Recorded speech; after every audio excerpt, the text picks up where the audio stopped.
innaka la ilma lana illa ma 'allamtana innaka antal alimul hakim. Allahumma inna nas'aluka ilman nafi'an wa rizqan thayyiban wa amalan mutaqabbalan. Ya Allah, berkahilah majelis ini ya Allah. Ajarkan ilmu yang bermanfaat saja bagi kami ya Allah. Jadikan sisa usia kami hanya mengejar ridho-Mu saja ya Allah. Kabulkan hajat-hajat kami ya Allah. Yang punya hutang lunasi ya Allah. Yang menantikan pasangan, berikan pasangan yang solih-solihah. Yang menantikan keturunan, berikan keturunan yang solih-solihah. Dan izinkan kami pulang ke hadapan-Mu dalam keadaan husnul khotimah. Amin ya rabbal alamin.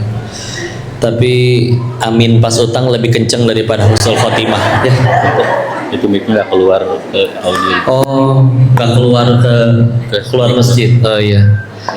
Jadi pakai yang ini. Tapi mendem kan? Kedengeran kan? Atau pakai dua aja Pak atau kumaha? Tetap kedengeran yang ini. Biar Allah yang memasukkan suara ini ke pendengarnya ya. Bismillah. Baik, bismillahirrahmanirrahim. Assalamualaikum warahmatullahi wabarakatuh. Alhamdulillah, alhamdulillahirabbil alamin. Alhamdulillahilladzi khalaqal mauta wal hayata liyabluwakum ayyukum ahsanu amala wa huwal azizul ghafur. Segala pujiannya kepada Allah atas nikmat dan karunia-Nya. Alhamdulillah sampai ke GDC ini, Masjid Baitul Izzah. Semoga kita tidak hanya dikumpulkan di majelis ini, tapi kelak juga dikumpulkan di surganya Allah. Salawat salam semoga selalu tercurah kepada junjungan kita baginda Rasulullah Muhammad sallallahu alaihi wasallam beserta para keluarga dan sahabat-sahabatnya, dan semoga Allah sanggupkan kita istiqomah meniti sunnahnya insyaallah. Salam takzim kami kepada para asatiz, kiai, alim ulama, tokoh masyarakat, akang, teteh, bapak, ibu, bunda-bunda yang dirahmati oleh Allah. Mudah-mudahan selalu dijaga, diberkahi, dimuliakan oleh Allah. Sehat semuanya? Sudah bahagia hari ini? Baik, karena sudah bahagia kita tutup kajian ini. Subhanallahumma wa bihamdika. Apa judulnya Bu? Ih, bahasa Inggris, Masya Allah. Padahal bahasa Inggrisnya cuma satu, yang antilnya aja ya. Istiqomah bahasa Arab, jannah juga bahasa Arab. Ya.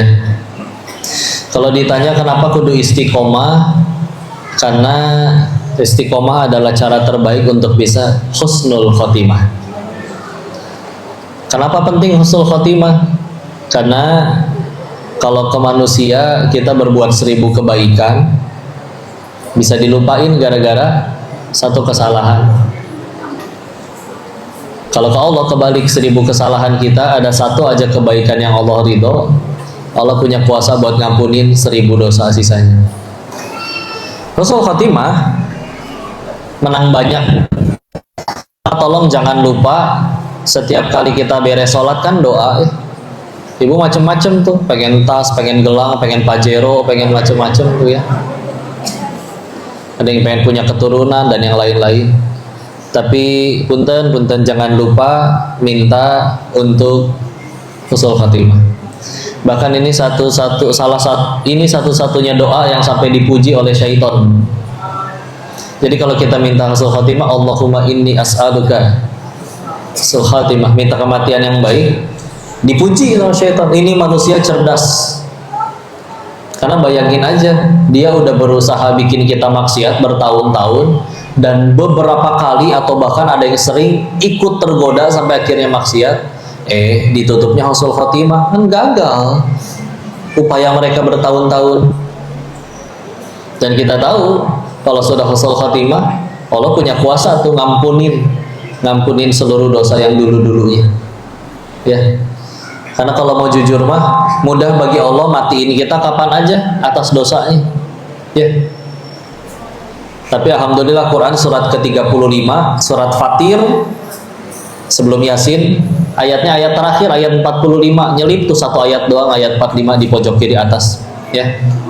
A'udzubillahi minasyaitonirrajim. Bismillahirrahmanirrahim. Walau yu'akhidullahu an-nas bima kasabu ma taraka ala dhahriha min dabbah. Kalau pengen tulisnya cepat bisa gini Bu, 35.245. Nanti biasanya kalau udah sering baca pakai nomor suratnya aja tahu itu surat keberapa, nama suratnya apa, ya. Apa artinya? Kalau sekiranya manusia dihukum atas perbuatannya, maka tidak tersisa makhluk bergerak yang bernyawa di muka bumi ini. Perhatikan, kalau setiap kali perbuatan kita, dosa kita balasannya kontan, hari itu juga, saat itu juga, tidak tersisa makhluk bergerak yang bernyawa. Berarti maaf ya Pak, Bu, saya, Bapak, Ibu, Adik, semuanya pantas mati atas dosanya. Cuman pertanyaannya, kenapa ini masih ramai kayak gini? Gak punya dosa semua ya. Allah jawab sendiri di ayat yang sama, walakin, akan tetapi, yuakhiruhum, Allah akhirkan untuk mereka ila ajalim musamma, sampai waktu yang ditentukan. Jadi kalau hari ini kita maksiat, masih ada orang yang nggak tahu, bukan karena kita jago nyembunyiin, Allah lagi nyembunyiin, Allah lagi nutupin, dan Allah lagi nungguin kita tobat. Kok saya udah berapa kali maksiat, udah tobat juga, tapi maksiat lagi, terus tobat lagi, maksiat lagi, tobat lagi. Ada kuotanya nggak sih? Ya, siapa tahu kuotanya cuma 100 kali, ini dosa ke 100, mati ya. Batasnya cuma 1, mati ya. Jadi sesederhana kalau setiap kali kita habis maksiat nggak mati, berarti Allah lagi nungguin kita tobat. Tinggal pertanyaannya, mau nggak dimanfaatin buat tobat ya. Dan aslinya yang gak enak di hidup kita tuh diundangnya oleh kita sendiri. Contoh surat 4 An-Nisa ayat 79, ma asobaka min hasanatin faminallah wa ma asobaka min sayyiatin famin nafsik. Kalau ada kebaikan dari Allah, kalau ada yang keburukan dari tangan kita, dari diri kita sendiri. Lebih tegas lagi surat 42 Asyura ayat 30, ma asobaka min, dan jika engkau berbuat keburukan ya, maka itu sebetulnya diundang oleh fabima kasabat aidikum, dan diundang oleh tanganmu sendiri, wa yafu an katsir, tetapi Allah lebih banyak memaafkan ya. Kayaknya nggak akan digebugin orang kalau nggak nyolong, kayaknya nggak akan kelilit hutang banyak kalau nggak judol ya, dan yang lain-lain. Jadi yuklah kita di sini lagi sama-sama kumpul mengakui diri di hadapan Allah sebagai hamba yang punya dosa. Jadi kalau ada yang ngehina, cie ngaji, biasa juga joget TikTok deh ya, so alim, so soleha ya, maka jawab aja, ngaji mah bukan tanda orang alim, tanda pengen jadi alim. Baru juga pengen, berhasil nggak tahu. Allah tolong ya jadi, Allah nggak tolong ya udah, kita mah hamba ya. Dan kalau Allah udah nggak ada niatan nolong, nggak ada niatan ngampunin, gampang, udah dimatiin aja dari dulu. Kenapa ini udah maksiat berkali-kali nggak mati-mati? Ya udah, pengen manfaatin sisa waktu buat tobat. Kalau alhamdulillah surga kita nggak di mulut mereka. Nah, yakin aja ya. Apakah ketika ibu dikatain monyong mulut ibu langsung mancung? Nah, karena justru yang nyebut monyong yang harus majuin bibirnya, karena sulit nyebut monyong tanpa majuin bibir. Coba Bu, susah, nggak bisa. Jadi tenang aja ya. Bentuknya kritik, nasihat yang membangun, terima, dan jangan baperan. Tapi kalau bentuknya julitan doang mah ya udahlah, lumayan, anggap aja donatur pahala ya. Kita bakal mati, pengen ke surga. Nabi Adam aja diusir dari surga, dosanya 1. Kita pengen ke surga, emang dosanya 1. Jadi aslinya yang paling ngalangin kita ke surganya Allah, dosa kita sendiri. Mau digugurin pakai ibadah, ya kalau mau jujur gitu kita. Sholat lupa rakaat melulu. Zuhur 2:30, asar 5:30 gara-gara nanggung 2 episode lagi, masih seru ya. Istiqomahnya istiqomah kuliah kulhu, nggak ganti-ganti. Kemarin gantinya juga ina atau ina kan.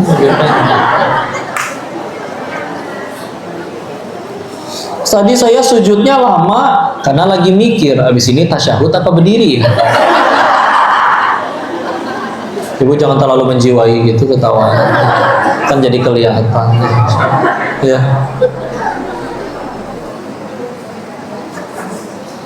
Ya Allah, asli di dunia ini nggak ada yang bahaya dalam hidup kita.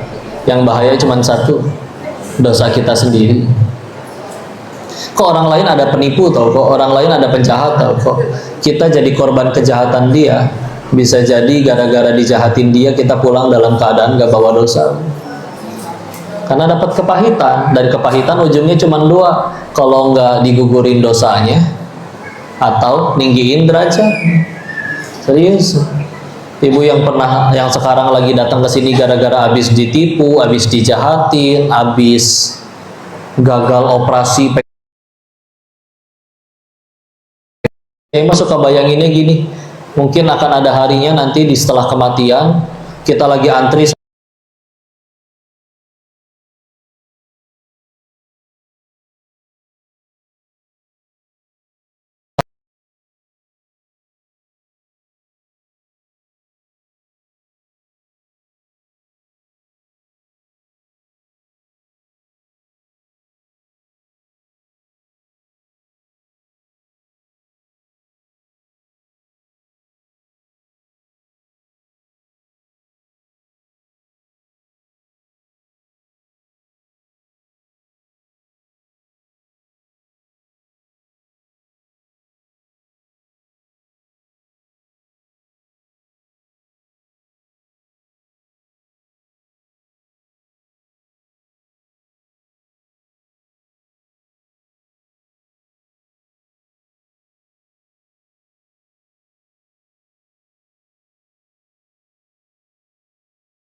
kita mulai ya. Bagi Bapak Ibu nikmat itu apa?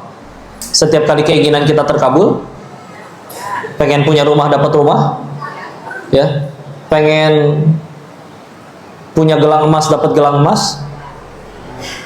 Ternyata nikmat itu artinya adalah apapun yang bikin kita tambah dekat sama Allah. Ya. Musibah berarti apa? Sederhana, kebalikannya. Apapun yang bikin kita tambah jauh dari Allah. Meskipun kita suka naik jabatan, uangnya tambah banyak, tapi dipakainya maksiat, musibah demi Allah. Nggak ada yang namanya takdir buruk. Adanya cuma satu, takdir yang nggak sesuai kepengen kita. Nggak pernah, kapan Allah ngasih takdir buruk? Ya. Cuman karena kita standar bahagianya menurut kita, bukan menurut Allah, jadi ngambek wae hirupna. Ya. Capek. Ya.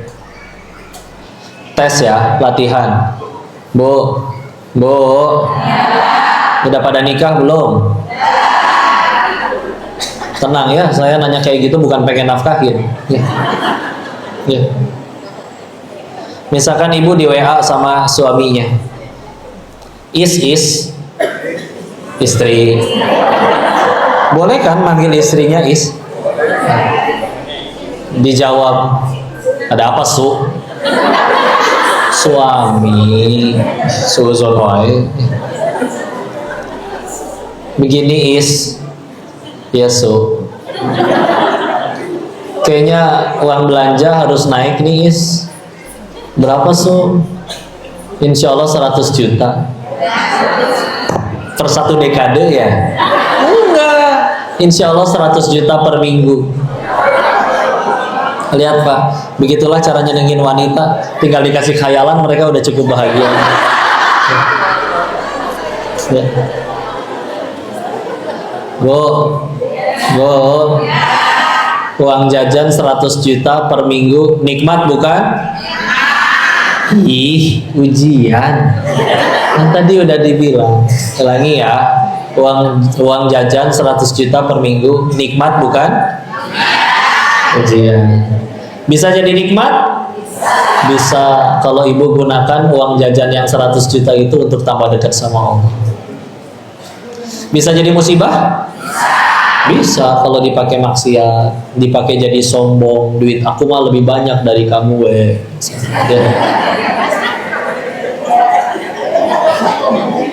Nye. Jika budak,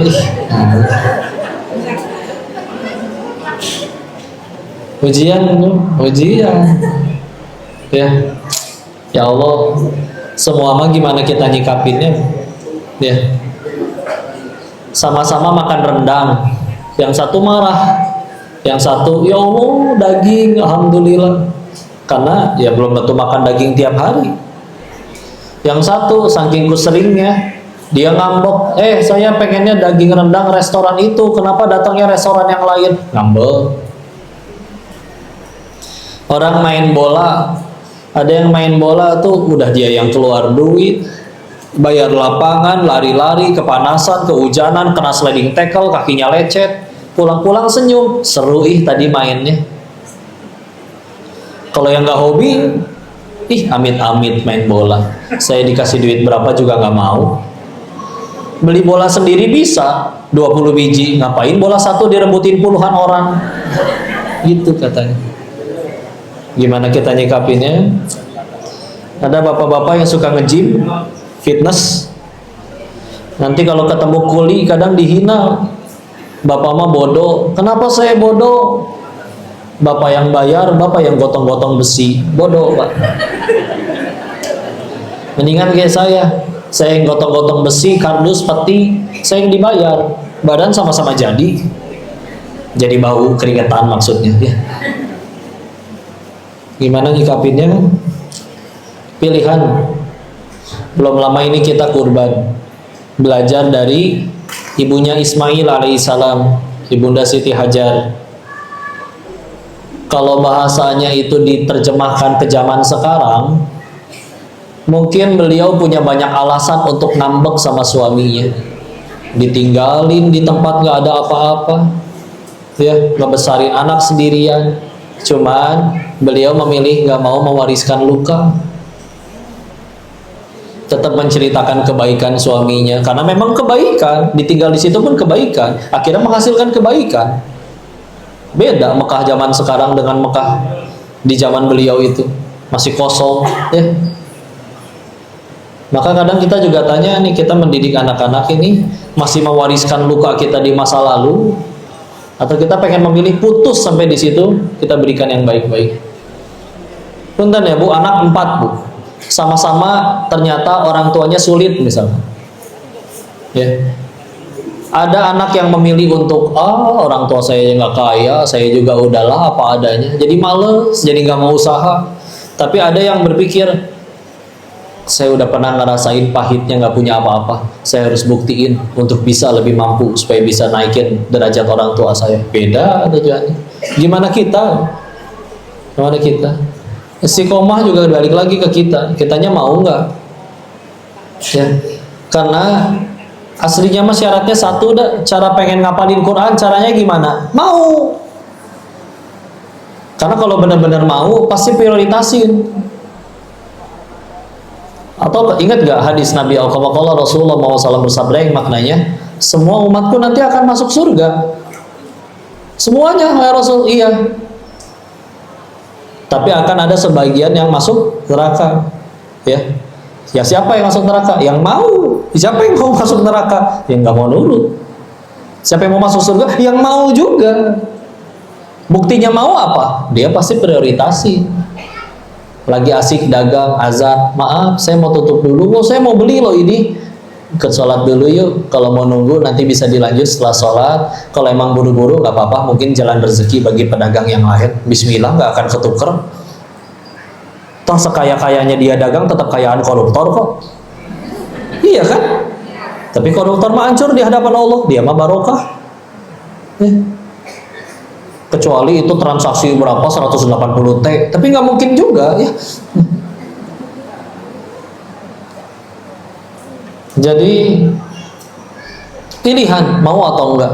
Gimana prioritas lo? Ibu lagi di pasar, pengen pulang naik ojek, mesen ojek online.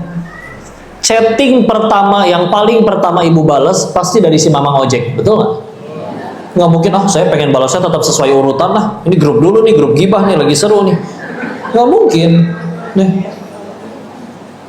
Karena kalau nggak, ya mesen Senin pulang Kamis nanti yang ada. Ya. Kenapa dia dibalas duluan? Lagi jadi prioritas. Sama, kita juga prioritasin nggak? Atau kalau misalnya ibu punya anak perempuan masih muda, kenapa murung nak? Iya aku suka sama dia, tapi WA nggak dibales, katanya dia sibuk. Maaf, bukan dia sibuk nak, cuman kamu belum jadi prioritas dia aja. Jangan sia-siakan. Ya. Mau nggak? Paksain, malas ngaji, paksain ngaji, malas sholat, paksain sholat. Kenapa? Karena memang masih lebih baik memaksakan diri ke surga daripada sukarela ke neraka. Gitu. Istilah. Ada ucapan indah ya ini, Masya Allah. Ini di kitab Al-Hikamnya Syekh Ibnu Athaillah As-Sakandari. Ini hikmah nomor 265-nya.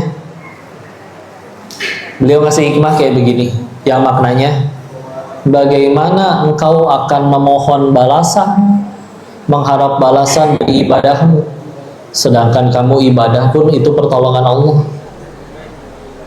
Bagaimana kau akan mengharap balasan dari keikhlasan, sedangkan kalau kamu ibadahnya bisa ikhlas, itu juga hidayah dari Allah. Sebelum itu nggak kepikiran, iya juga ya. Kita punten ya Allah saya udah sholat duha nih, mana nih saya nggak kaya-kaya. Kamu bisa duha, pertolongan dari Allah. Mau ditukar? Ibu punya harta di seluruh dunia, saldonya berapa ratus triliun, tapi seumur hidup nggak pernah mau sholat. Oh, emang laku itu nanti duitnya di hadapan Allah? Terusin duhanya, Bu. Berarti nggak boleh ya kalau duha minta supaya kaya? Boleh. Bagus kok mintanya masih ke Allah. Kita disuruh minta kok ke Allah. Surat 40 Ghafir ayat 60. Ud'uni astajib lakum, mintalah padaku nanti dikabulkan. Ya. Tapi tolong terusin sholat duhanya sampai nanti kita punya hati yang ngerasa ternyata aku bisa duha, ini nikmat yang lebih mahal daripada aku jadi orang kaya. Karena balik lagi, sekaya-kayanya dia tetap kayaan koruptor. Yes.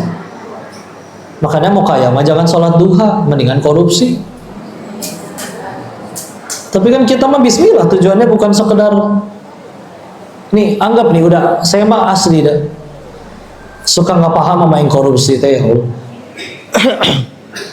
Dapat duit bisa beli makanan 100 porsi, perutnya nggak muat.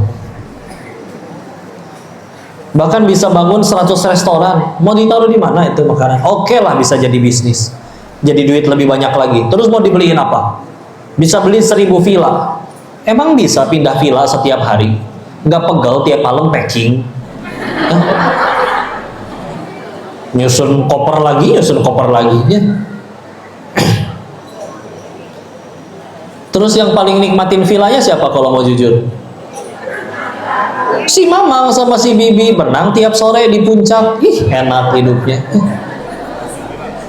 Tiap sore berenang, lari-larian di taman. Ih, indah hidupnya. Mama, Bibi, nanti malam kita mau tidur di lantai berapa sayang? Indah. Orang mah nginep bayar 15 juta, mereka mah dibayar. Tiap bulan dapat gaji, token habis tinggal telepon. Dan kadang SHM-nya, sertifikat hak miliknya atas nama si Bibi itu. Oh, nggak mungkin pakai nama koruptornya ya nggak? Si Bibi gue nggak tahu, tapi nggak dihisap. Ih, indah hidup teh. Makanya pengen bahagia mah jangan tinggal di GDC, jaga villa we di puncak. Enak hidupnya. Coba yang punyanya, belum tentu datang Pak, setahun sekali ya. Tiap bulan ngegaji, token habis ngisiin, dan kayaknya nggak mungkin punya villa ngisi token cuma 20.000 mah nggak mungkin kali ya. Iya, 1 juta habis seminggu, 1 juta habis seminggu. Dan yang paling repot dihisap.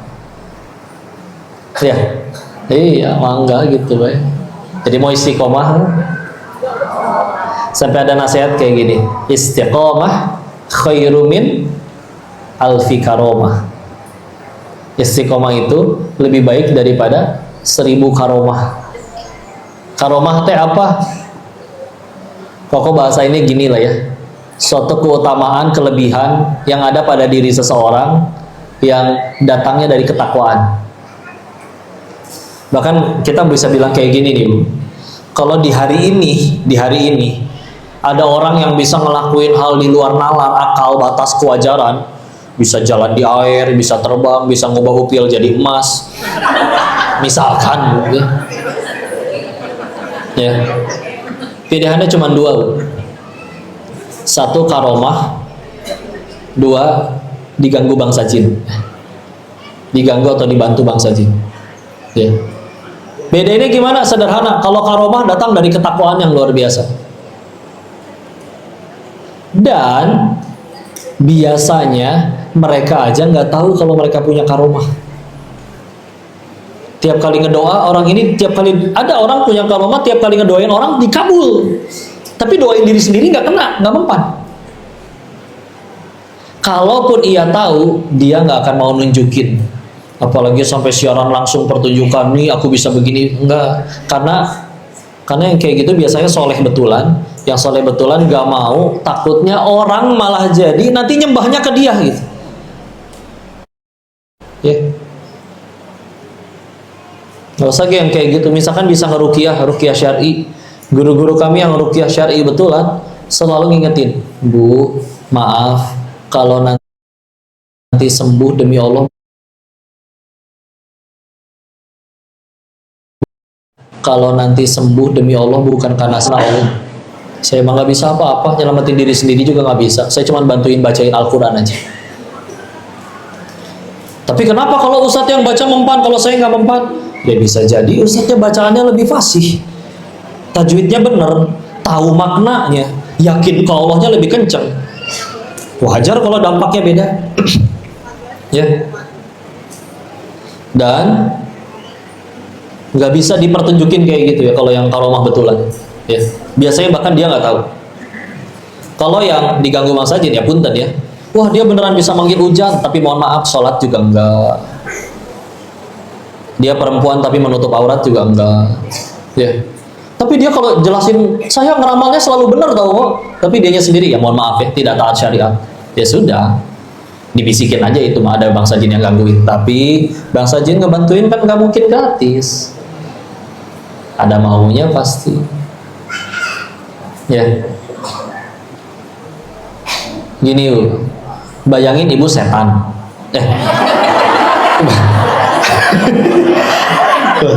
Nggak, gini ya. Bu, setan nggak suka kita ngaji kayak gini, betul ya? Tapi setan akan mikir gimana caranya biar kita habis ngaji kayak gini jadi dapat dosa, ya kan? Akan sulit bagi setan untuk bikin kita beres ngaji langsung rame-rame ini ngerampok bank. Susah dong. Cara paling gampangnya gimana? Rusak tauhidnya, serius. Sana kamu ngaji, sana kamu sholat, tapi nanti giliran toko kamu sepi, datang ya ke mbah yang itu. Rusak nggak tauhidnya? Nih, rukun Islam ada berapa? 1, 2, 3, zakat dulu ya. 4, puasa. 5, punten ya. Yang paling nomor 1 apa? Karena kita tahu kalau ada orang sholat, zakat, puasa, haji, tapi dia tidak meyakini bahwa Tuhan itu Allah, dia tidak meyakini bahwa Muhammad SAW adalah utusannya, demi Allah gak laku nomor 2, 3, 4, 5 nya. Gak pakai iman. Makanya cara paling gampang setan gugurin kita dapat pahala,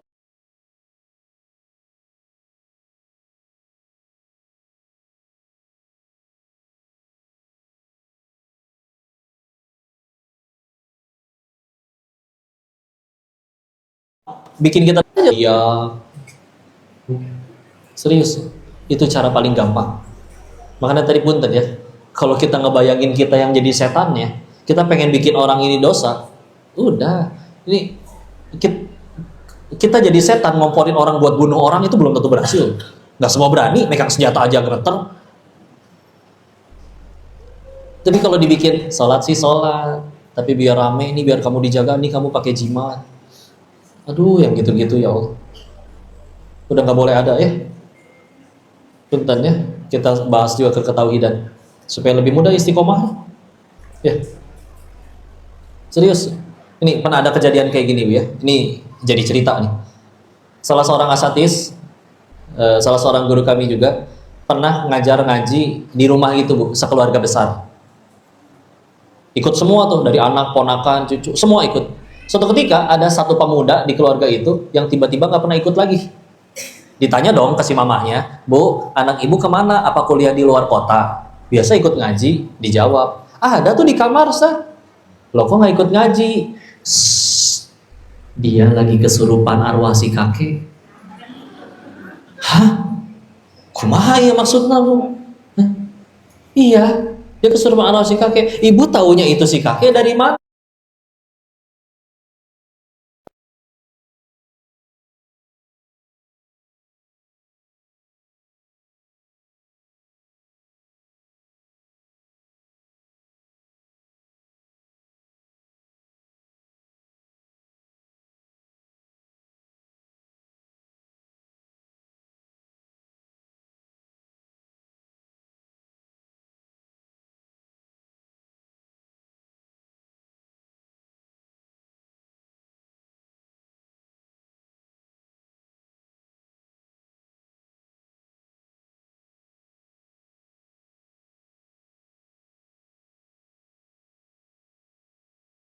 Tentang si kakek. Bu, manusia itu lahir nggak cuma didampingin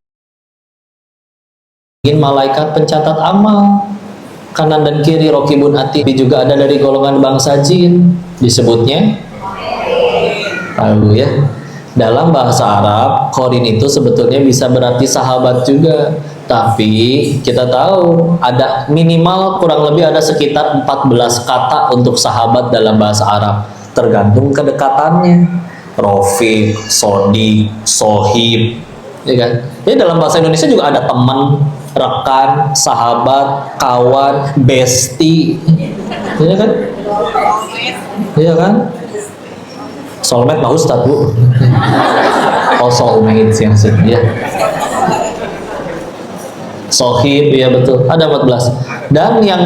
Dan itu berbeda biasanya tergantung kedekatannya. Yang paling dekat korin. Karena sedekat-dekatnya ibu sama sedekat-dekatnya manusia sama manusia, contoh suami istri. Apakah selalu 24 jam bersama? Nggak tentu juga. Nggak mungkin si bapak lagi di toilet dan si ibu semangatin, semangat ayah, kan gele.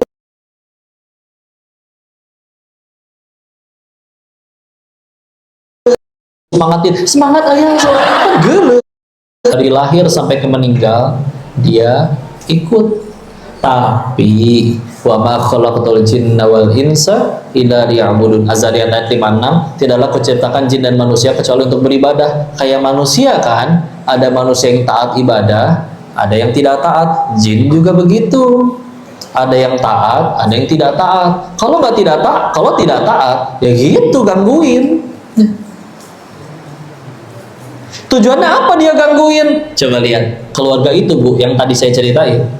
Yang tadinya kalau ada masalah ambil wudhu, sujud, sholat. Sekarang kalau ada masalah, nunggu si anak itu kesurupan, nanti tanya pas dia kesurupan. Rusak nggak tauhidnya? Serius. Udah nggak boleh ada lagi yang gitu-gitu. Ya.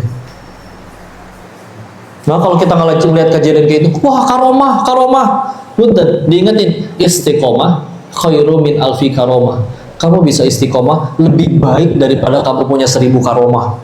Misalkan ibu bisa jalan di api, jalan di langit, bisa terbang, bisa tadi mengubah upil jadi emas, apapun itu, ya. Ibu punya 1000 kemampuan kayak gitu, tapi nggak bisa istiqomah, kata para ulama, itu tidak lebih baik. Lebih baik kamu bisa istiqomah dalam ketaatan. Dan ini masalahnya tauhid nih, Bu, punten. Sekedar sholat, orang Jepang bisa bikin robot sholat, ruku sujud, tapi ada robot. Ngelihat orang kecelakaan nggak akan nolong dia, ruku terus. Kan robot kan? Iya, dan kita tidak akan berkata, wah dia robot yang soleh gitu.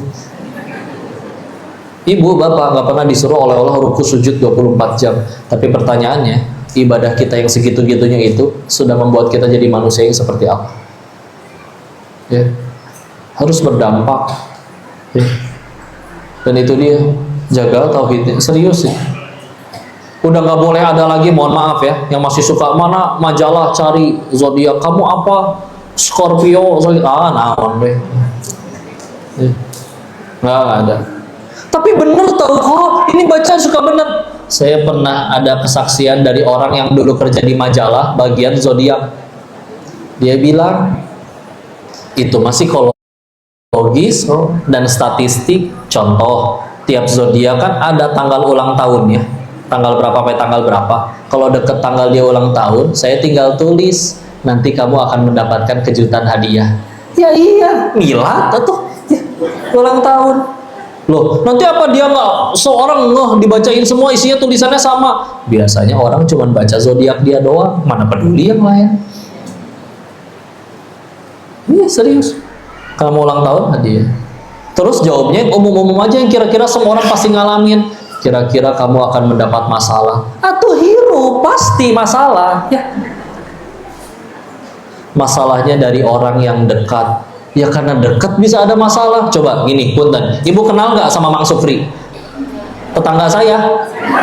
Serius kenal nggak? Ibu punya masalah nggak sama Mang Sufri? Nggak punya kan?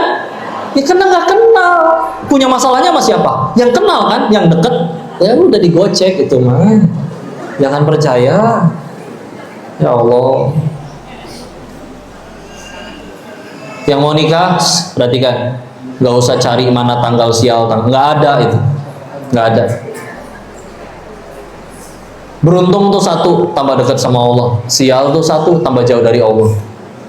Kok saya udah kepala nikah ngikutin, saya nikah di tanggal itu, bener aja saya dagang selalu gagal kok.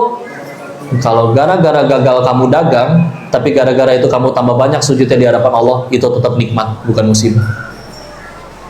Kok saya waktu itu nikah di tanggal segitu, ngikutin itu, waktu itu belum tahu ilmunya, dan sekarang saya dagang beneran sukses terus kok. Kalau kamu sukses dagang, terus tapi gara-gara itu kamu tambah jauh dari Allah, sombong, belagu, itu demi Allah tetap musibah. Nggak ada kayak gitu-gitu. Serius Bu, akidah ini Bu, masalah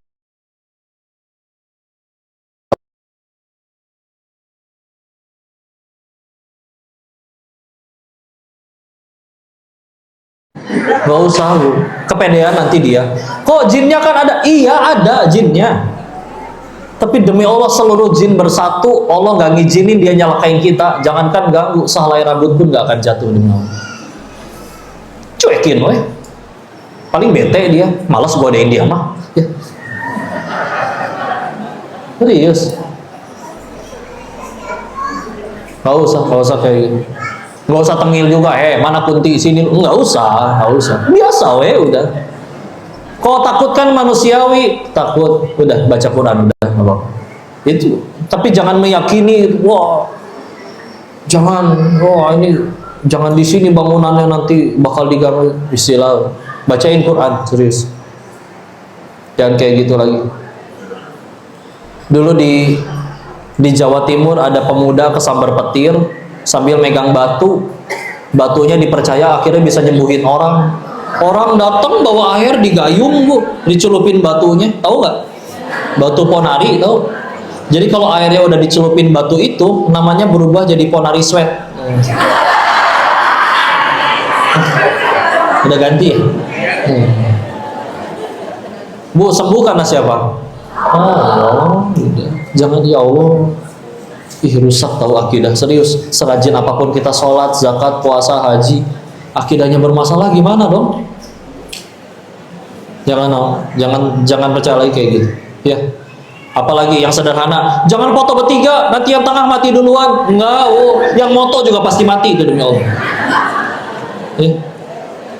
Jangankan yang moto dan yang bertiga, yang di rumah nggak ikut pemotretan juga pasti mati. Yang penting mati kan husnul khotimah, tapi husnul khotimah itu bukan perkara mati karena apa, tapi mati sedang apa. Ulangi, bukan mati karena apa, tapi mati sedang apa. Kok matinya karena kanker, aduh kasihan, tapi sedang apa? Sedang sujud rakaat terakhir, aman. Daripada kok meninggalnya di masjid, masya Allah, sedang apa? Sedang nyolong speaker jatuh ketimpa, nggak jadi aman. Sedang apa? Nah biar sedang apanya selalu dalam kebaikan, istiqomah. Jangan ada gitu-gitu lagi ya. Jangan foto bertiga, mana mau berapa orang juga, ayo foto di sini. Sok, nggak ada yang kayak gitu. Ya.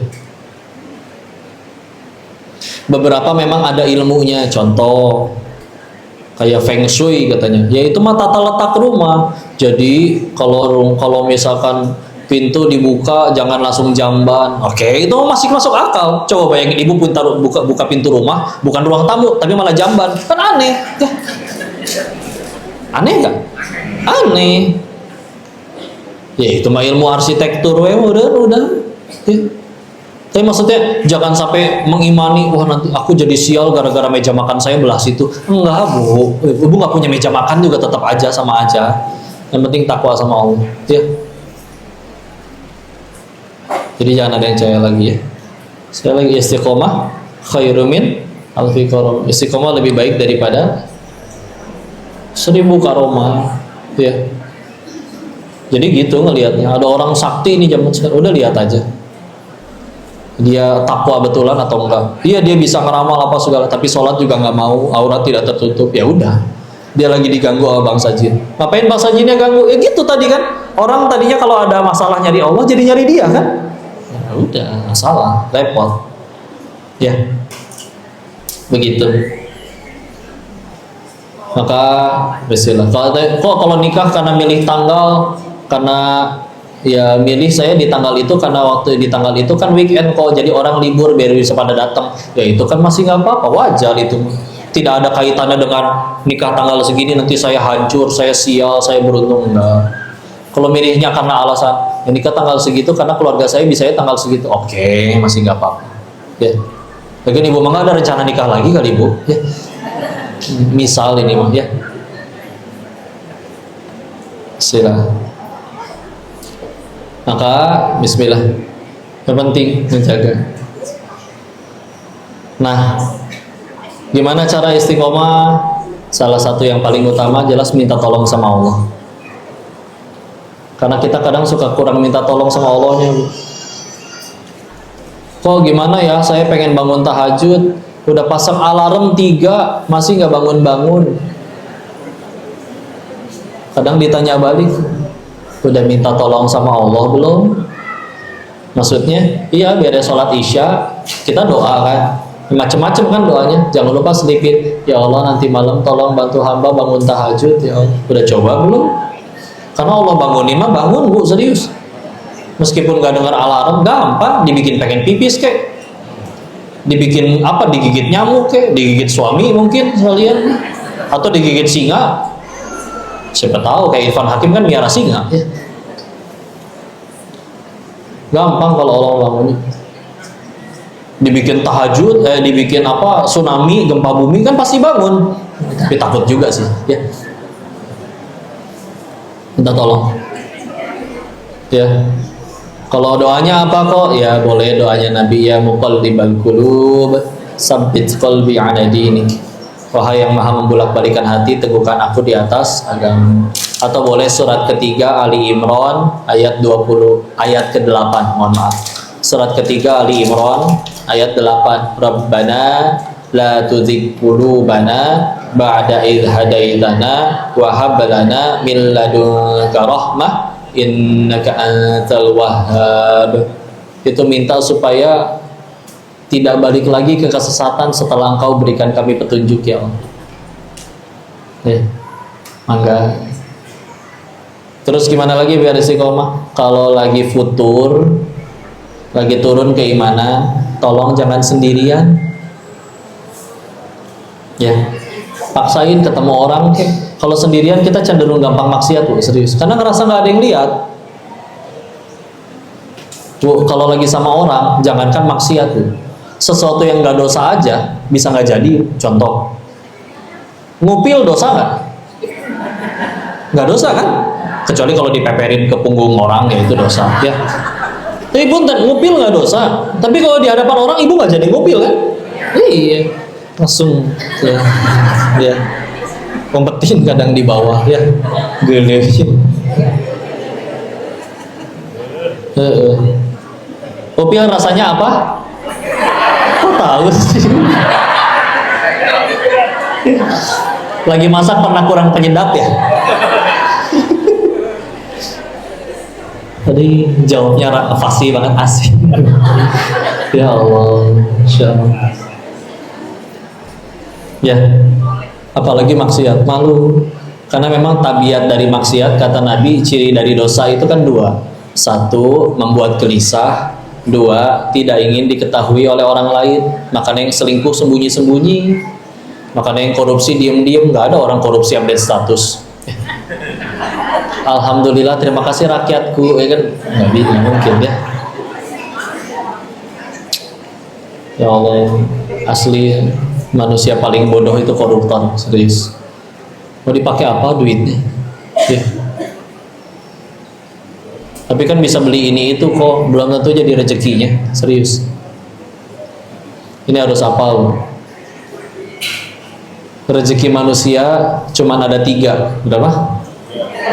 1 yang dimakan jadi kotoran, 2 yang dikenakan jadi usang, 3 yang diinfakkan di jalan Allah. Ulangi biar hafal. 1 yang dimakan, 2 yang dikenakan jadi usang, 3 yang diinfakkan di jalan.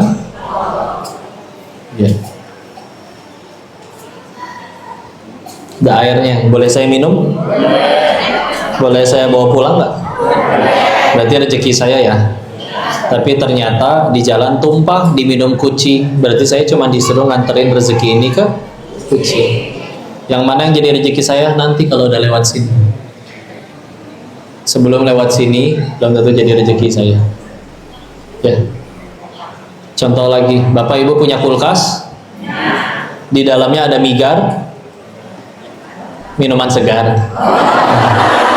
Boleh, GDC aja singkatan, masa saya nggak boleh nyingkat?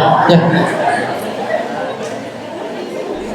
Ternyata ponakan datang, diminumin semua, habis 1 kulkas. Berarti rezeki ibu yang beli kulkas dan isinya atau rezeki ponakan? Ponakan. Sebelum lewat sini belum tentu jadi rezeki kita. Itu Bapak belum tentu jadi rezeki Bapak itu Pak. Bisa jadi tumpah nanti. Ya. Dimakan semut. Atau nanti dikasih ke anak, rezeki anak berarti, ya nggak? Ada yang punya rekening, buku tabungan ada. Buku tabungan ini unik ya, kadang bisa bikin kita senang, kadang ceritanya begitu sedih gitu ya, tergantung angkanya ya. Misalkan angkanya banyak, wah banyak duit, alhamdulillah. Tahu-tahu anaknya nelpon, "Ma, ya dek, ma aku belajar nyetir nabrak." "Astagfirullah, kamu nggak apa-apa sayang." "Nggak apa-apa ma, tapi aku harus ganti rugi." "Berapa nak?" 4 miliar. "Hah? Kamu teh nabrak apa?" "Nabrak BMW 7. "Kenapa nggak nabrak pohon toge?" "Hah, kan lebih murah." "Iya." Gimana bisa gitu ya? Akhirnya gantiin buat bayar bengkel. Berarti ternyata jadi rezeki bengkel. Kita ngaku-ngaku adanya di rekening saya, atas nama saya. Lihat duit cashnya kayak nggak pernah.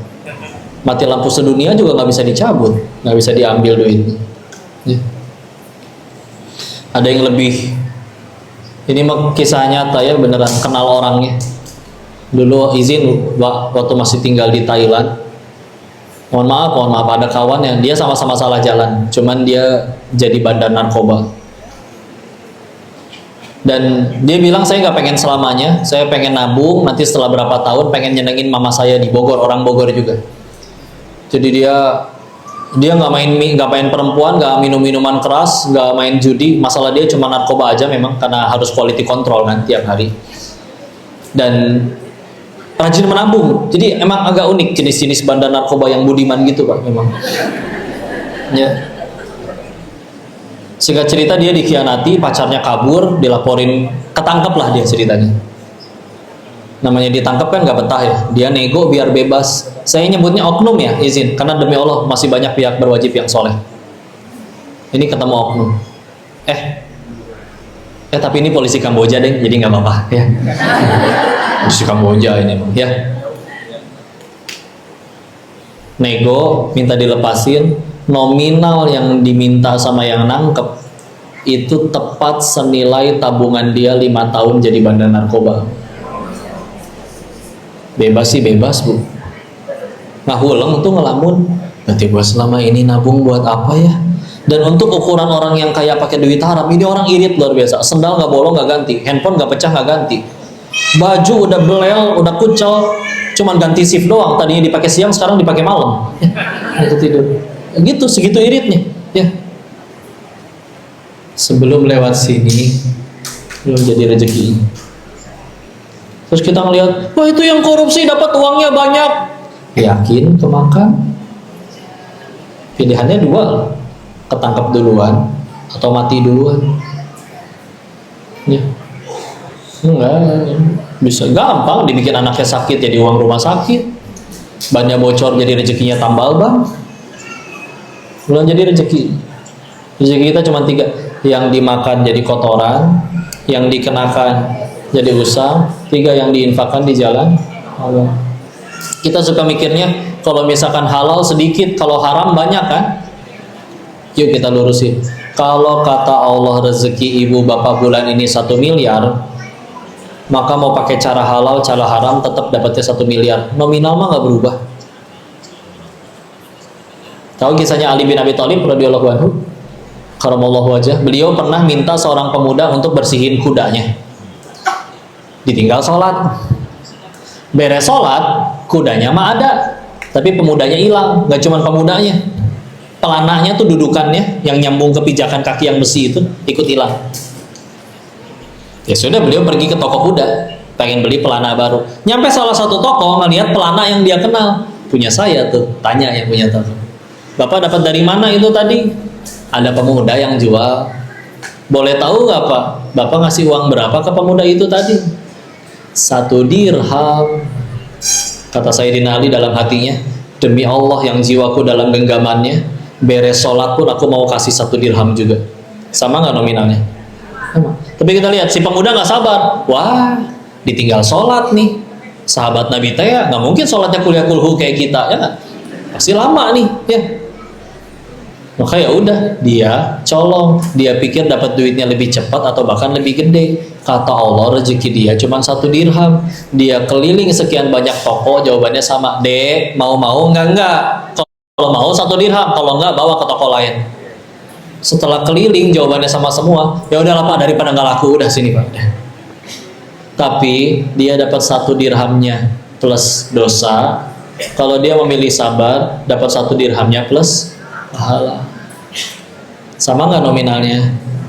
Tapi mana yang lebih untung, plus dosa atau plus pahala?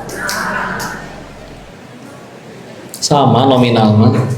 Kalaupun ada yang dapat lebih banyak, kayak tadi yang korupsi, belum tentu jadi rezekinya, kan nggak lewat sini. Kalau lewat sini kemakan berarti gimana kok? Lebih repot karena makan yang haram. Doa jadi nggak terkabul, ibadah juga pasti jadi males, dikasih ke anak-anaknya jadi ngebantah. Yang di desa gimana itu ceritanya, gaji segitu-gitunya anak banyak, tapi gampang dibikin anaknya nurut. Sekolahnya beasiswa semua karena anak-anak yang ngapalin Quran. Dan selama tinggal di Thailand benar-benar nyaksiin sendiri, duit bukan masalah bagi bandar judi, serius. Tapi kalau udah Allah udah nggak ridho dengan sumber duitnya, gampang dibikin anaknya LGBT, dibikin anaknya mati overdosis narkoba. Serius, Allah ada. Dan perbuatan kita akan berbalik ke kita sendiri, serius. In ahsantum li anfusikum wa in asatum falaha. Surat 17 Al-Isra ayat ke-7.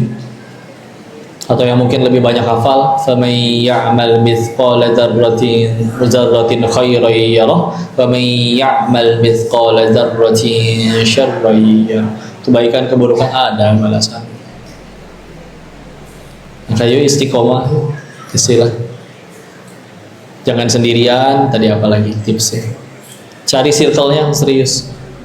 Kita lagi malas ngaji, tapi kiri kanan baca Quran semua. Masa kita nonton sendiri? Ya kan itulah, makanya malu itu sebagian dari iman. Malu dong, masa nonton sendiri, yang lain lagi pada baca Quran. Penting punya circle. Kalau kita belum bisa jadi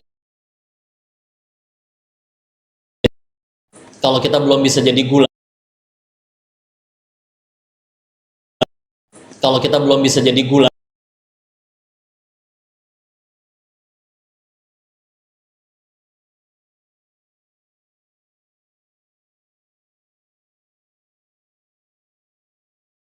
Darut Tauhid di pondok.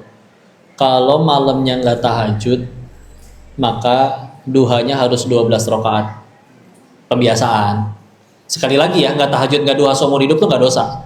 Tapi kalau pengen belajar istiqomah nih, kalau udah tahajud malamnya, maka duhanya boleh silakan 8 rakaat. Tapi kalau misalkan tahajudnya nggak tahajud, atau tahajudnya nggak nyampe 11 rakaat, maka sholat duhanya dibanyakin. Ya. Gitu. Atau setiap kali misalkan tergelincir, aduh ngucapin sesuatu yang nyakitin orang, sedekah, gampang, sekarang ada handphone. Atau baca Quran 1 halaman. Ya. Ini nggak ada jurinya benar-benar kita sendiri sama Allah. Tapi kita komitmen, mau nggak? Ada pemuda-pemuda, mohon maaf ya, orang makin gede kan punya masalah syahwat ya, hawa nafsu. Tapi dia belum nikah dan belum sanggup untuk menikah secara keuangan. Maka na'udzubillah bisa jadi dia tergelincir kepada dosa-dosa yang mohon maaf ya, nonton film yang nggak boleh, atau dosa-dosa yang mohon maaf lah ya, dosa orang yang belum menikah. Maka dia setiap kali na'udzubillah akhirnya ngeliat atau apa, dia menetapkan hukuman pada dirinya, berarti minimal besok harus nambah baca Quran 1 juz. Itu lumayan capek nih, sendirian, hujan, kedinginan, pasangan halal nggak punya, kuota banyak misalkan, ya, internet kenceng, punten dia mau ngelihat sesuatu nih, tapi ya Allah udah jam 11, besok kerja, bangun pagi, ini kalau nonton dulu, terus mandi wajib dulu, wah, dan harus nanti baca Quran 1 juz dulu, wah repot, mendingan nggak jadi dah, udah tidur, serius, bisa nggak jadi. Nerapin iqob. Guru-guru kami yang kami akui keilmuannya, masya Allah, salah satu persamaannya mereka membiasakan itu, punya iqob, ya. Hanya diri sendiri aja, kayak contoh, ada yang mewajibkan setiap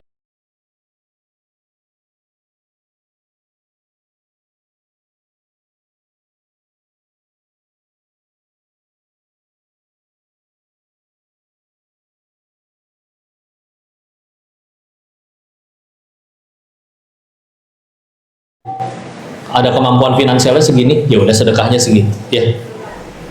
Nanti insya Allah lebih mudah untuk istiqomah. Begitu, kita sisain waktu untuk diskusi, ngobrol-ngobrol, tanya jawab, atau dikoreksi barangkali saya ada salah menyampaikan. Ibu pengennya apa, Bu? Tanya jawab atau foto-foto?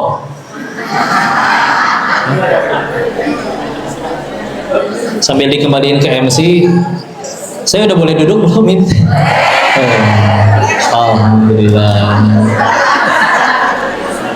Sebelum kembaliin ke MC, saya juga alhamdulillah mau ada nyampein info sedikit buat jemaah di sini GDC yang insya Allah mungkin bercita-cita pengen menunaikan ibadah umroh ke Tanah Suci. Koko pribadi lagi ada kerja sama dengan nih travel Pakto yang di depan. Nah, nanti keberangkatannya 30 November. Kalau pengen tanya-tanya dulu atau pengen ikut bareng silakan. Nanti yang ikut Teh Yunda juga sama si kembar juga. Jadi kalau ada yang ikut, saya pengen punten ikut bantu ngasuh ya. Jadi ngerepotin ya. Ya, gimana Bu ya Mbak sana? 2 Bu kembar, ya Allah, Masya Allah ya. Jadi silakan yang pengen tanya-tanya, berangkatnya nanti 30 November bareng Koko, bareng Teh Yunda, bareng istri bareng Teh Yunda ya, bareng sama si kembar juga ya. Maka bismillah, mudah-mudahan Allah undang kita ke Tanah Suci, bismillah. Berangkatnya 30 November. Nanti mau tanya-tanya di bawah ini, mana bawah? Enggak ada tulisannya. Atau ke depannya ada yang pakai ini nih, rompi merah Pakto ya, bismillah. Saya kembalikan lagi dulu untuk masuk ke sesi selanjutnya. Tafadhol. Mikir mau pakai yang ini atau ada? Baik, Bapak Ibu. Silakan yang online juga kalau pengen ikut, mangga ya. Sebelum kita mulai sudah ada beberapa jamaah yang izin untuk mengajukan pertanyaan. Ya. Untuk pertama kami Ibu. Suaranya masih kedengaran jelas ya. Di mana Ibu ada yang merdeka? Ini lagi di Depok. Oh ya, silakan Ibu. Lihat di medsos nanti ya, sekitar ada yang 35 jutaan ya. Assalamualaikum. Bintang. Waalaikumsalam warahmatullahi wabarakatuh. Nama travelnya Pacto, PACTO, Pacto. Saya Hari Merdeka. Nama itu kan KTP ya Bu ya. Ustaz, saya Pacto ada Travel. ibu muda. Pengennya selalu muda ya. Dengan 2 orang anak. Bentar ya, jawabin yang di sini dulu ya. Saya bertanya mengenai Abu Dhabi, coba nanti di WA ya. Insya Allah mungkin bisa. Seorang ibu yang sebagai seorang istri. Nanti kita ketemu di Arab gitu ya. Rindu sekali saat saya masih muda, dengan saya bisa beribadah dengan khusyuk, tidak memikirkan atau overthinking dengan banyak hal, karena sebagai ibu rumah tangga dan kewajiban sebagai seorang istri dengan banyak sekali pastinya kegiatan di rumah. Namun realitanya pada akhirnya rindu sekali dengan saat itu, karena terkadang kita sholat malam itu karena saya harus melakukannya sebagai insan Allah untuk memperbaiki banyak hal begitu. Saya rindu sekali untuk sholat tahajud dengan tenang, dengan tidak memikirkan banyak hal, dengan tentunya dengan hati yang tenang dan tidak terburu-buru begitu kan. Jadi saya ingin bertanya mendalam bagaimana cara saya meluruskan paradigma berpikir saya tentang istiqomah. Apakah istiqomah sebagai seorang ibu itu harus diukur dengan tegaknya sholat malam dan sholat sunnah? Dan saya bertanya, mengapa istiqomah jauh lebih sulit daripada berhijrah atau kita lebih baik lagi begitu. Wabillahi taufiq wal hidayah. Wassalamualaikum warahmatullahi wabarakatuh. Waalaikumsalam warahmatullahi wabarakatuh. Ustaz mau langsung jawab apa kita? Langsung aja satu-satu ya. Karena kalau udah umur segini suka gampang lupa. Umur segini. Kita seumuran kan Bu? Kalau ada yang usianya di atas saya, berarti pahalanya lebih banyak dari saya. Kalau ada yang usianya di bawah saya, berarti dosanya lebih sedikit dari saya. Ya. Jadi cara paling mudahnya terima Bu, ini siklus kehidupan. Jadi ibadah itu seperti tadi, enggak semuanya yang mahdoh. Dulu waktu single belum menikah memang bisa tahajud dan yang ibadah-ibadah yang lain. Nah nanti amanahnya ibadahnya berubah. Bangun tetap malam, kayak contoh istri itu bangun malam tapi untuk mempaasi, ya. Dan mau nggak mau, dan itu juga pasti ibadah dong, nggak mungkin enggak, ya. Apalagi kalau misalkan tidak dibantuin gitu ya, ngurus anak 2, makanya sampai ketika tanya-tanya, bahkan ketika coba mencari literatur terkait itu, sampai ada, sekali lagi namanya perbedaan pendapat wajar ya, sampai ada yang berpendapat bagi ibu yang menyusui itu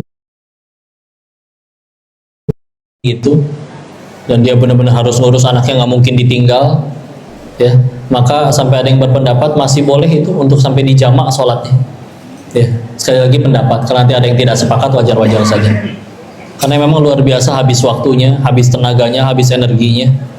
Kita laki-laki mungkin masih bisa azan, ya sudah tinggal dulu ya, saya sholat dulu ke masjid, ya anak nanti sama siapa di rumah, harus gantian, terus gimana.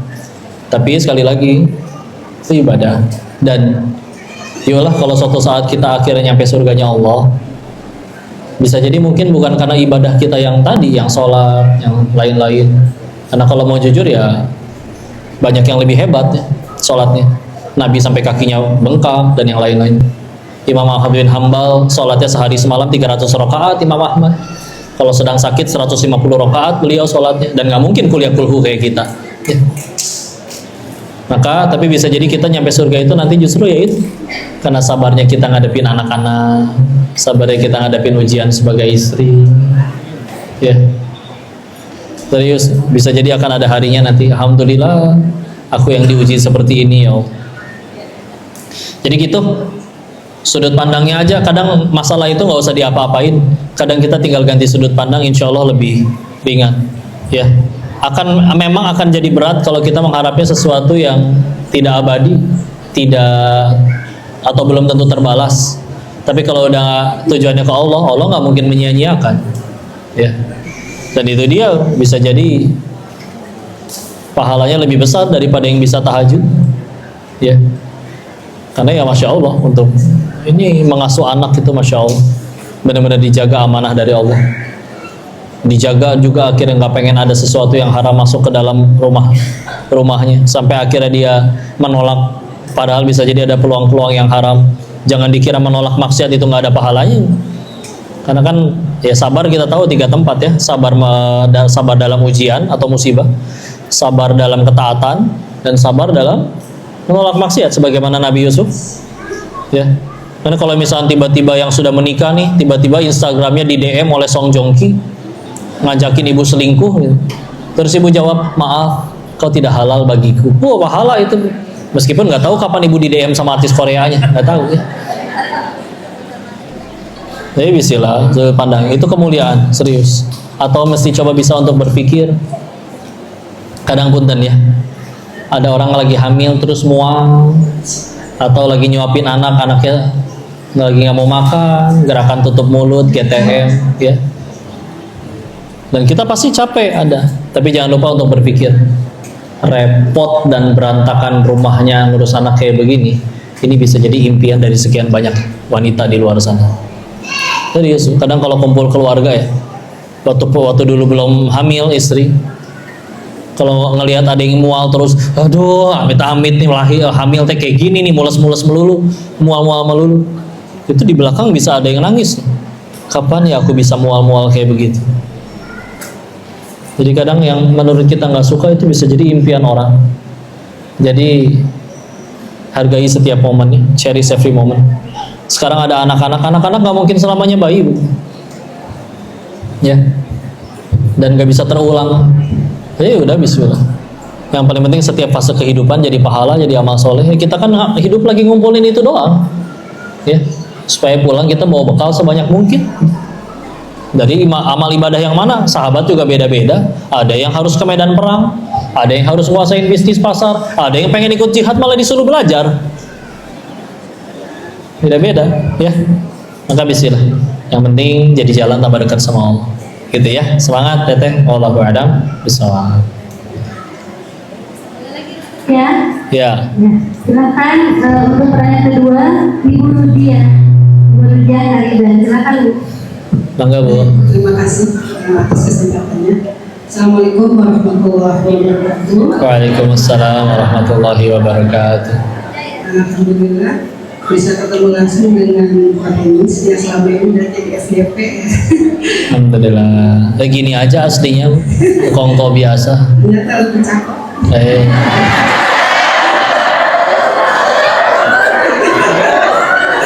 Dia laki gitu. Mohon doanya ya Bu ya.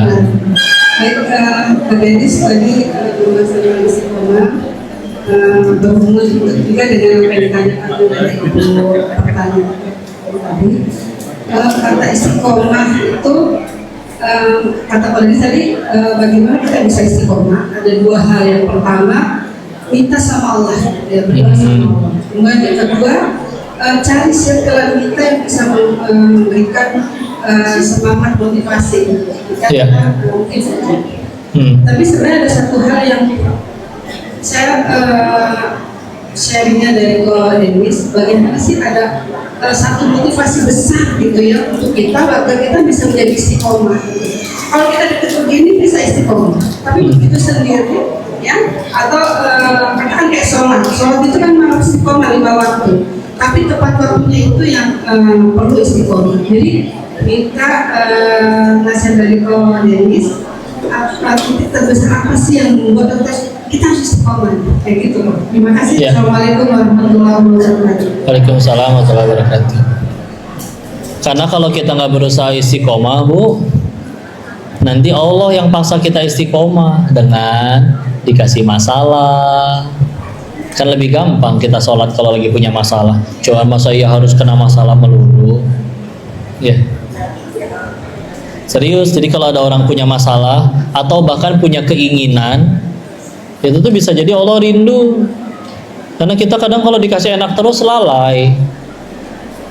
Allah juga, ya Allah sayang sama kita. Jadi kadang tidak dikasih musibah, tapi dikasihnya keinginan. Coba anak sekolah pengen punya motor, orang tuanya belum sanggup beliin, akhirnya dia sholat.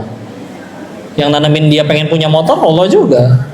Mudah bagi Allah ketika nanti dia sudah punya rezeki untuk beli motor, dibikin di hatinya, dicabut kepengen buat punya motornya.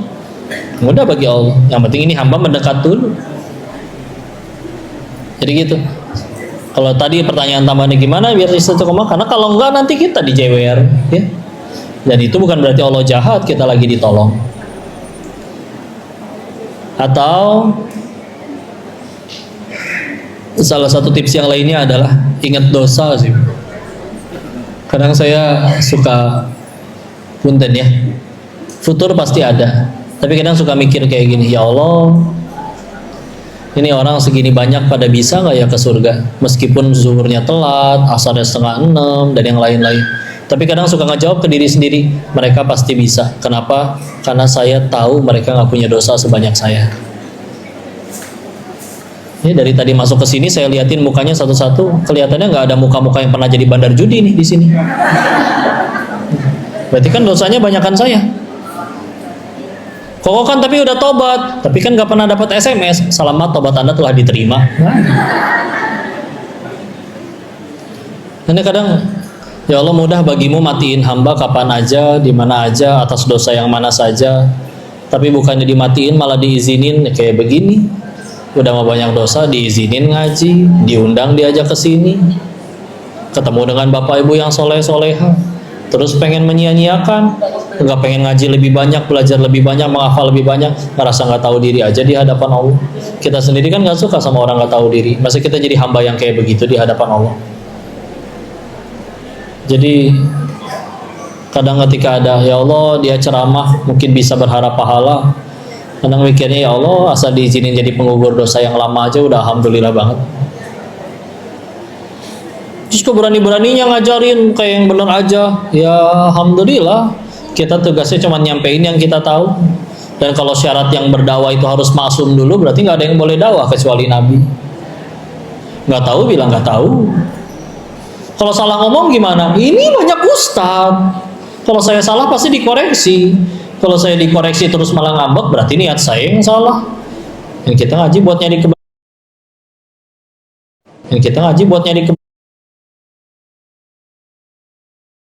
kebenaran. Jadi udah, dosa banyak. Tahu-tahu ada yang ngajak ngaji, masa ia nolak, nggak tahu diri.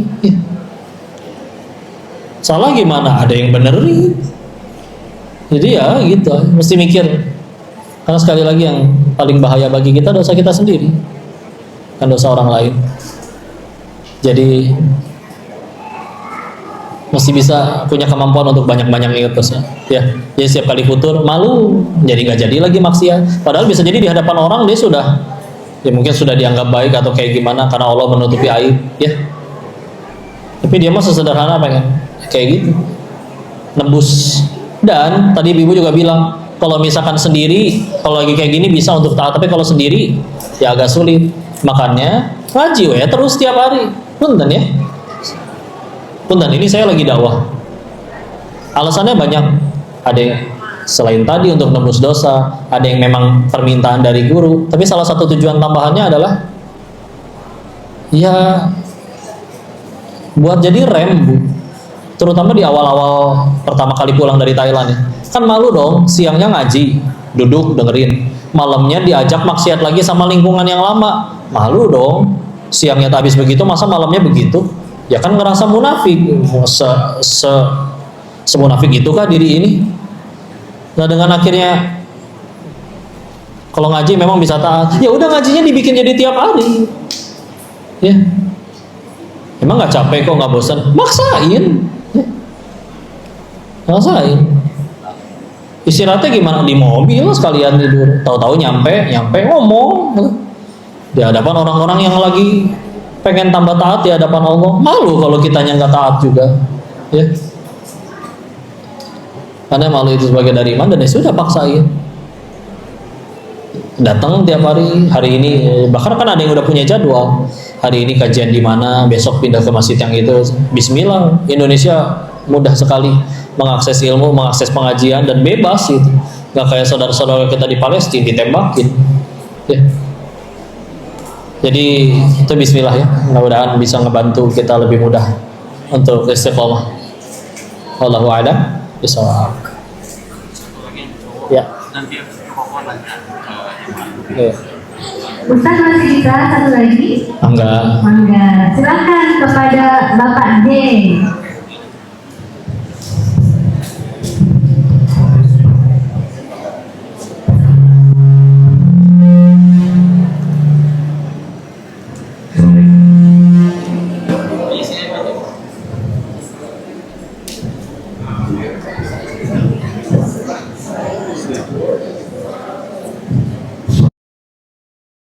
Waalaikumsalam warahmatullahi wabarakatuh. Istiqamatil jannah, tetap kubur menuju surga. Yang ingin saya mau tanyakan adalah kepada jannah, bagaimana cara dari ajar dan mengajak orang lain menuju surga? Saya Waalaikumsalam warahmatullahi wabarakatuh. Bagaimana kita mengajak ya? Mengajak dan diajak. Ya. Mati. Mengajak dan diajak. Oh, ya, gitulah. Kita makhluk sosial, nggak sendirian. Kita adalah ladang amal bagi orang lain. Kita kalau jadi murid ngaji, berarti ladang amal bagi guru ngaji kita. Tapi orang lain juga ladang amal bagi kita. Kita punya rezeki, ketemu sama yang lapar, berarti dia lagi jadi ladang amal buat kita. Ya. Tapi begini, kalau bicaranya dakwah, Pak, dakwah itu baru akan jadi berat kalau kita ngewajibin orang harus jadi soleh gara-gara kita. Karena kita nggak pernah disuruh solehin orang. Tugas kita surat 88 Al-Ghoshiyah ayat 21-22. Fadzakir innama anta mudzakir. Ingatin, tugas kamu cuma mengingatkan. Lasta 'alaihim bimusaitir. Engkau tidak berkuasa di atas yang lainnya. Kita ngingetin orang jadi baik. Allah yang ubah, bukan kita. Kita nggak usah ngaku-ngaku. Kita ngingetin orangnya nggak jadi baik, nggak ada yang denger. niat kita lurus, ikhlas lillahi ta'ala, tetap jadi pahala, jadi amal soleh. Jadi ternyata tidak ada kerugian. Jadi kalau ditanya gimana cara ngajaknya, bebas. Ceramah bisa, update story bisa tentang keislaman, ajak ngobrol, traktir, nyeblak duaan, bro, yuk kita ngaji, bisa. Ya, tugas kita memastikan yang kita sampaikan benar aja, gitu. Nggak tahu bilang nggak tahu, sampai yang benar-benar kita tahu doang dan benar-benar ada di Al-Quran dan kita sudah belajar. Hasilnya gimana Allah. Dan kadang kita nggak harus ngelihat hasil dari perjuangan kita. Kalau kita ngelihat, kalau ada yang pernah baca Salahuddin Al-Ayyubi ya, tentang biografi beliau, biografi dari tokoh ini tidak dimulai dari beliau lahir, tapi dari 100 tahun sebelum beliau lahir, dari zaman Imam Ghazali masih hidup, yang resah karena anak muda mulai meninggalkan ilmu, akhirnya punya murid, ternyata adalah gurunya Salahuddin Al-Ayyubi. Salahuddin Al-Ayyubi adalah penakluk Baitul Maqdis, puncak dari gunung es, di bawahnya ada sekian banyak penopang yang tentu ikut kebagian pahala jariah. Atau contoh lagi analoginya, kita sedekah bangun masjid nih 10.000, ternyata masjidnya belum jadi, kita meninggal duluan.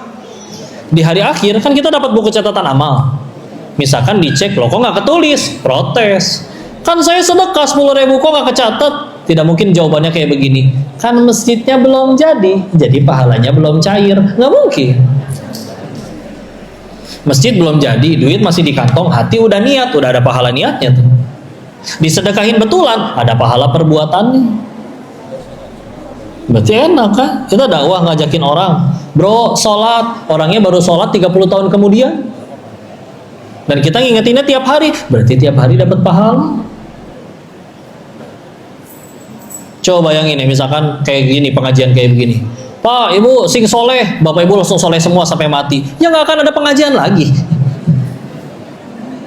Udah langsung soleh soalnya, ya. Ya orangnya itu nanti dia langsung berubah atau enggak urusan Allah. Justru enak. Kebayang kalau misalkan ternyata itu yang jadi patokan, begitu nyampe depan gerbang surga ada tulisan yang boleh masuk sini cuman yang udah mualafin 1.000 orang. Ternyata kita baru 999. Masa balik lagi ke bumi?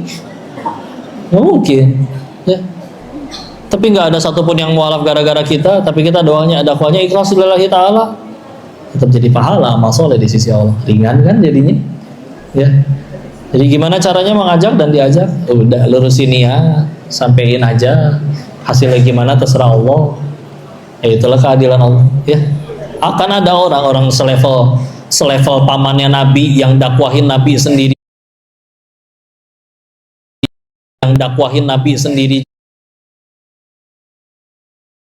juga Islam. Karena memang nggak disuruh ngasih hidayah kita, terserah Allah itu. Tapi hakul yakin semua upaya beliau mendakwahi Abu Thalib pamannya nggak mungkin ada yang sia-sia, pasti semuanya jadi pahala. Kita juga sama, nggak semua yang kita nasihatin atau ngelihat contoh baik dari kita langsung jadi baik juga, enggak. Orang kadang kitanya pun tergelincir dosa lagi juga. Tapi ya sudah, Allahnya aja yang maha baik, selalu ngasih kita kesempatan dan sistem pahalanya kayak begitu ya. Seperti itu. Wallahu a'lam. Mudah-mudahan bisa menjawab pertanyaan. Saya nanya apa? Terserah saya. Hadiahnya apa? Kalau yang bisa jawab. Hah? Ini air botol. Ada perikala, ada spesial, ada Masya Allah. dari Pakto. Masya Allah. Syukran Ustaz. Masya Allah. Sambung ayat mau? Ya. Jadi yang punya peluang menang yang udah ikhtiar buat ngapalin Quran. Ya. Sila. Yang gampang dulu nih, angkat tangan dulu baru jawab. Ya. Kalau misalkan ternyata langsung jawab sebelum angkat tangan, soalnya diganti. Oke? Okay? Yang gampang dulu ya. A'udzu billahi minasyaitonir rajim. Bismillahirrahmanirrahim. Terusin ayatnya. Wa ma umiru illa liya'budullaha mukhlishina lahud-din hunafa wa yuqimus salata wa yu'tuz zakata wa dzalika dinul qayyimah. Nah.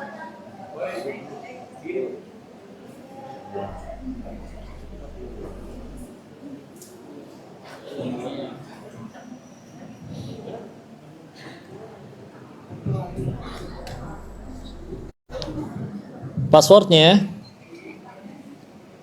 ada passwordnya ya. Silakan.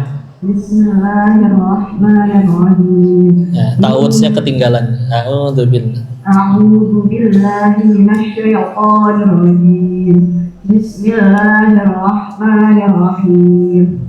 Innal ladzina kafaru min ahlil kitabi wal musyrikina munfakin. Innal ladzina kafaru Min ahlil kitab wal Innal ladzina kafaru jujur. tenang. Min ahlil kitab wal musyrikin. Innal ladzina kafaru Ahlil min ahlil kitabi wal musyrikina fi munfakin. nari jahan. jahannam khalidina fiha ulaika hum syarrul bariyah. Oke. Cukup. Mumtaz, barakallah. Betul ya. Sudah betul. Makasih, Bu.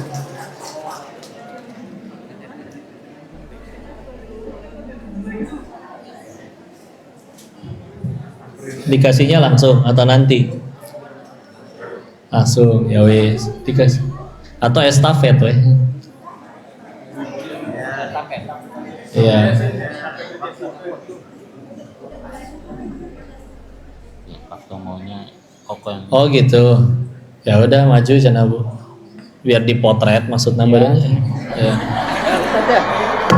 Ustaz, ya.